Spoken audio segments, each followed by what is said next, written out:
اعوذ باللہ من الشیطان الرجیم بسم اللہ الرحمن الرحیم لہو اسی کے معقبات مقرر کیے ہوئے نگران لگے ہوئے ہیں، من بین یدیہ ہے اس کے آگے، و من خلفہ اور اس کے پیچھے، یحفظونہ اس کی حفاظت کرتے رہتے ہیں، من امر اللہ اللہ کے حکم سے۔ ان اللہ بے شک اللہ تعالیٰ لا یغیر نہیں بدلتا، ما حالت بقوم کسی قوم کی، حتی یہاں تک کہ یغیروا وہ خود نہ بدلیں، ما ان صفات کو جو بانفسہم اس میں ہیں، وَإِذَا اور جب ارادہ کرتا ہے اللہ تعالیٰ،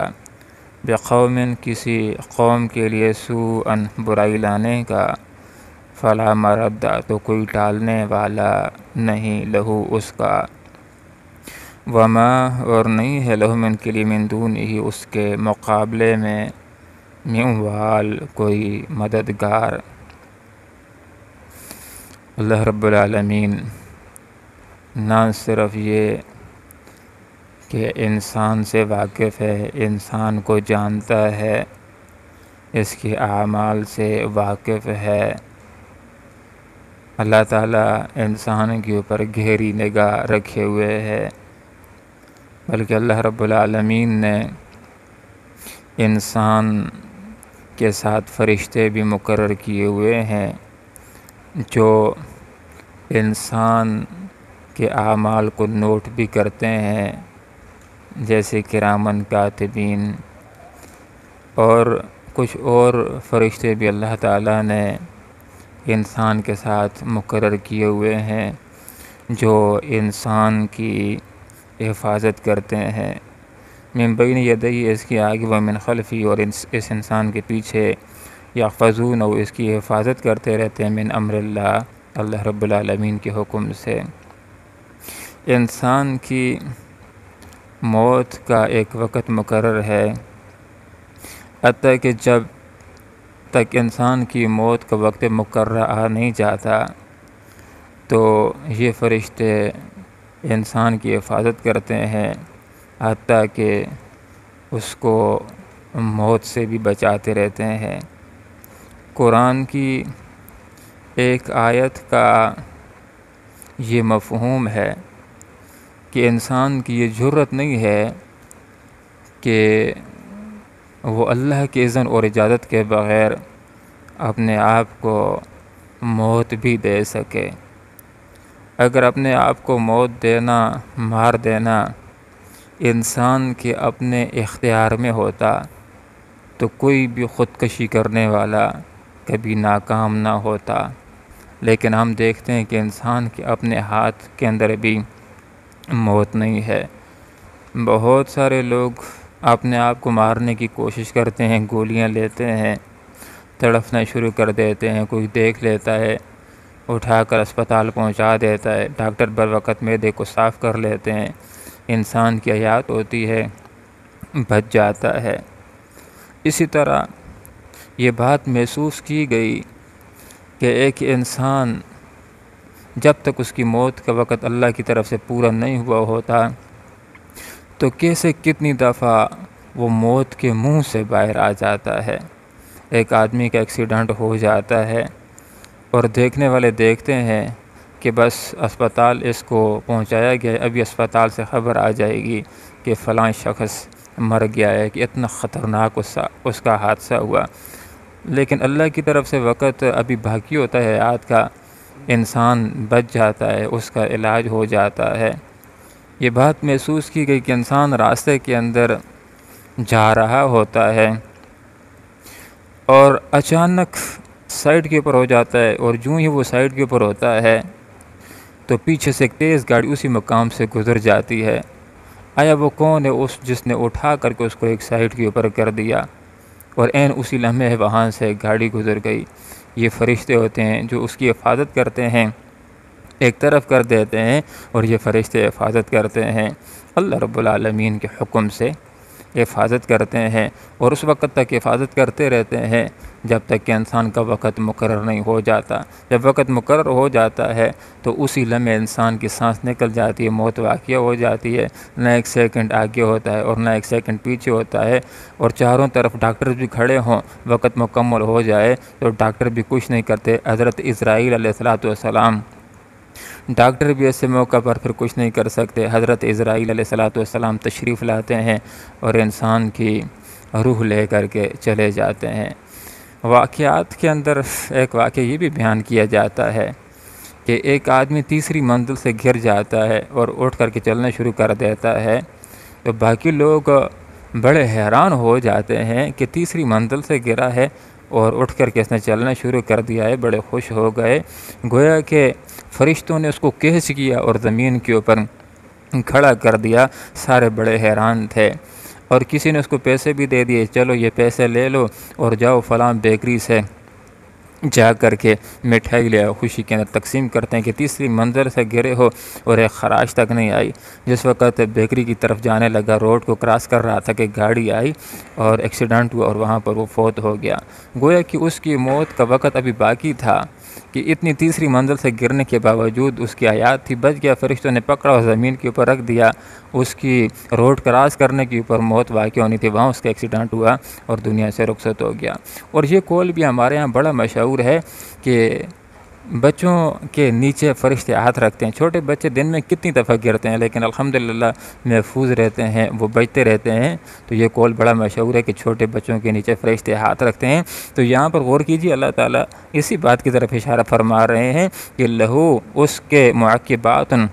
مقرر کیے ہوئے نگران فرشتے ہیں، من بین یدی، انسان کے آگے بھی، ومن خلفی، اور اس کے پیچھے بھی ہوتے ہیں، یحفظون، جو انسان کی حفاظت کرتے رہتے ہیں، من امر اللہ، اللہ رب العالمین کے حکم سے انسان کی حفاظت کرتے ہیں۔ لیکن جس وقت انسان کا وقت پورا ہو جاتا ہے تو پھر معمولی حادثات بھی انسان کی موت کا سبب بن جاتے ہیں۔ معمولی حادثہ بھی، بلکہ بعض اوقات تو جس وقت انسان کی موت کا وقت مقرر ہو جاتا ہے، پورا ہو جاتا ہے، تو بعض اوقات بغیر حادثوں کے بھی دنیا سے انسان رخصت ہو جاتا ہے۔ کتنی ویڈیو کلپ ایسے بھی نظر سے گزر جاتے ہیں کہ ایک انسان بات کر رہا ہوتا ہے، تقریر کر رہا ہوتا ہے، بس اس کی سانس نکل جاتی ہے، جب وقت مکمل ہو جاتا ہے تو پھر فرشتوں کی حفاظت بھی ہٹ جاتی ہے اور حضرت اسرائیل علیہ السلام تشریف لاتے ہیں اور انسان کی روح کو قبض کر لیتے ہیں۔ ان اللہ، بے شک اللہ رب العالمین، لا یغیر، تبدیل نہیں کرتا حالت کسی قوم کی یہاں تک کہ وہ خود نہ بدل دیں ان صفات کو جو ان کے اندر ہیں۔ آیت کا مفہوم یہ ہے کہ اگر اللہ رب العالمین نے کسی قوم کو نعمتوں سے نواز رکھا ہو، آسائشوں سے نواز رکھا ہو، رحمتوں سے نواز رکھا ہو، ترقی سے نواز رکھا ہو، تو اللہ تعالیٰ یہ ترقی ان کو عنایت کرتا ہے۔ ان نعمتوں کو اللہ تعالیٰ اس قوم کو دوام کے ساتھ دیتا رہتا ہے جب تک لوگ خود ہی اپنی صفات کو بدل نہ لیں۔ اگر لوگ خود ہی اپنی صفات کو بدل دیتے ہیں، نافرمانیوں کی طرف آ جاتے ہیں، زیادتیوں کی طرف آ جاتے ہیں، فضول خرچیوں کی طرف آ جاتے ہیں، اپنی حالت اگر تبدیل کرتے ہیں اور اس بات کو ظاہر کر دیتے ہیں کہ بس اب ہم ان نعمتوں کے مستحق نہیں رہے، تو اللہ تعالیٰ پھر ایسے وقت کے اندر لوگوں سے نعمتوں کو چھین لیتا ہے۔ جیسے ایک مثال کے اوپر غور کیجئے، قوم سبا ایک قوم گزری ہے دنیا کے اندر، ان کو اللہ رب العالمین نے بہترین باغ دیے ہوئے تھے، جس وقت چاہتے تھے ان کا پھل توڑ لیتے تھے اور استعمال کرتے تھے، ترقی یافتہ قوم تھی۔ لیکن جس وقت ایمان لانے کے راستے کی طرف نہیں آئے، شکر گزاری کے راستے کی طرف نہیں آئے، نافرمانیوں کی طرف چلے گئے، ظلم کی طرف چلے گئے، تو وہی پانی جو ان کے حیات کا سبب بنا ہوا تھا، جس وقت چاہتے تھے اپنے کھیتوں کھلیان کو لگا لیا کرتے تھے، وہی بند ٹوٹتا ہے اور وہی پانی آ کر کے ان کے سارے باغوں کو، جو قیمتی باغ تھے، ان کو تباہ و برباد کر دیتا ہے۔ صرف کڑوے کسیلے پھل رہ جاتے ہیں، کچھ بیڑی کے درخت رہ جاتے ہیں۔ تو جس کو بھی اللہ تعالیٰ نعمتوں سے نواز رکھا ہے تو اللہ تعالیٰ اس کو نعمتیں دیتے رہتا ہے، اس کے اندر دوام دیتا ہے، جب تک کہ انسان خود ناشکری کرنا نہ شروع کر دے۔ جب ناشکری کرنا شروع کر دیتا ہے تو اس کا مطلب یہ ہوتا ہے کہ وہ ظاہر کر رہا ہے کہ اب ان نعمتوں کا میں مستحق نہیں رہا، تو اللہ تعالیٰ اس سے نعمتوں کو چھین لیتا ہے۔ اور پھر جس وقت اللہ تعالیٰ نعمتوں کو چھینتا ہے، انسان کے لیے اللہ رب العالمین سزا کا فیصلہ کرتا ہے، تو پھر بقوم سوءا فلا مرد له، پھر اللہ تعالیٰ کے فیصلہ عذاب کو کوئی ٹال نہیں سکتا، اللہ تعالیٰ کے عذاب کو پھر کوئی دور نہیں کر سکتا۔ فرشتے حفاظت کرتے رہتے ہیں، لیکن جس وقت اللہ تعالیٰ کسی بندے کو سزا دینا چاہے پھر فرشتوں کا احسار بھی ہٹ جاتا ہے، اور انسان کے اوپر جو مصیبت اللہ کی طرف سے بطور عذاب کے آنا ہوتی ہے وہ آ کر کے رہتی ہے، پھر اس کو کوئی دور نہیں کر سکتا۔ وَمَا لَهُم مِّن دُونِهِ مِن وَالٍ، پھر ایسے موقع کے اوپر کہ جب اللہ تعالیٰ کسی قوم کے لیے سزا کا اعلان کرتا، سزا کا فیصلہ کرتا ہے، تو اس قوم کے لیے اللہ کے مقابلے میں کوئی مددگار نہیں ہوتا، بچانے والا نہیں ہوتا۔ اس آیت کا ایک مفہوم یہ بھی بیان کیا جاتا ہے جس کو ایک شاعر نے بڑے پیارے انداز کے اندر بیان کیا، خدا نے آج تک اس قوم کی حالت نہیں بدلی، خدا نے آج تک اس قوم کی حالت نہیں بدلی، نہ ہو جس کو خیال آپ اپنی حالت کے بدلنے کا۔ شعر کا مفہوم یہ ہے کہ جس وقت کوئی قوم خود اپنے اندر ایک مثبت انقلاب پیدا نہیں کرنا چاہتی تو جبراً اللہ تعالیٰ بھی اس کو ترقی نہیں دیتا۔ جس وقت قوم خود سوچتی ہے، تدبیر بناتی ہے کہ محنت کریں گے، ترقی کریں گے، پھر اللہ تعالیٰ کی مدد بھی شامل حال ہو جاتی ہے۔ جس وقت ایک فرد یہ فیصلہ کر دیتا ہے کہ میں نے اچھا بننا ہے، میں نے نیک بننا ہے، میں نے ایمان کے راستے کو اختیار کرنا ہے، جس وقت سوچ کرتا ہے اس راستے کے اوپر چلنا چاہتا ہے، پھر اللہ تعالیٰ کی مدد بھی اس کے ساتھ شامل حال ہو جاتی ہے اور اس کی حالت بہتر ہو جاتی ہے۔ اس آیت کے اندر سے ہمارے سامنے ایک نقطہ یہ بھی آ جاتا ہے کہ اگر ہم نے دنیا کے اندر کامیاب ہونا ہے تو ہمیں خود محنت کرنا ہوگی، جدوجہد کرنا ہوگی، اور اللہ سے دعائیں کرنی ہوگی، اور پھر اللہ تعالی ہماری مدد فرمائے گا۔ ایک انسان جو نیک بننا چاہتا ہے اس کو پہلے کوشش کرنی ہوگی، نیکیوں کے راستے کو کوشش کے ساتھ اپنانا ہوگا، پھر اللہ تعالیٰ یہ راستے اس کے لیے آسان کر دے گا، اور اسی کو کہتے ہیں اللہ تعالیٰ کی طرف سے توفیق کا مل جانا۔ والذین جاہدوا فینا لنہدینہم سبلنا، وہ لوگ جو ہمارے راستے کے اندر چلنے کی کوشش اور جدوجہد کرتے ہیں، ہم ان کے لیے اپنے راستوں کو ہموار کر دیتے ہیں، کھول دیتے ہیں، چلنا ان کے لیے آسان کر دیتے ہیں۔ اس آیت کے اندر سے ہمارے سامنے ایک نقطہ یہ بھی آ جاتا ہے کہ اللہ نے جو ہمیں نعمتیں دے رکھی ہیں، اگر ہم چاہتے ہیں کہ ان نعمتوں کے اندر مزید اضافہ ہو جائے تو ہمیں چاہیے کہ مزید نیک ہو جائیں،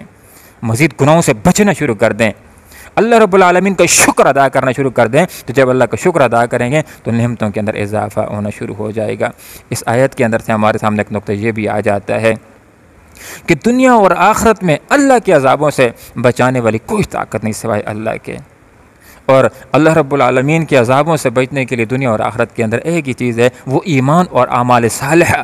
یہ وہ چیز ہوتی ہے کہ اس کے ذریعے سے انسان کو اللہ رب العالمین کی رحمت اور فضل نصیب ہو جاتا ہے۔ جس کو اللہ کا رحم اور فضل آخرت کے اندر نصیب ہو گیا تو اس کے لیے جنت یقینی ہو جائے گی۔ اللہ رب العالمین سے دعا کرتے ہیں کہ اللہ تعالیٰ قرآن و سنت کو سمجھنے کی، سیکھنے کی اور عمل کرنے کی توفیق عطا فرمائے۔ آمین وآخر دعوانا الحمدللہ رب العالمین۔ لہو اسی کے معقبات مقرر کیے ہوئے نگران لگے ہوئے ہیں، من بین یدیہ اس کے آگے بھی اور من خلفی اس کے پیچھے بھی، یحفظون جو اس کی حفاظت کرتے رہتے ہیں، من امر اللہ اللہ کے حکم سے۔ ان اللہ بے شک اللہ تعالیٰ لا یغیر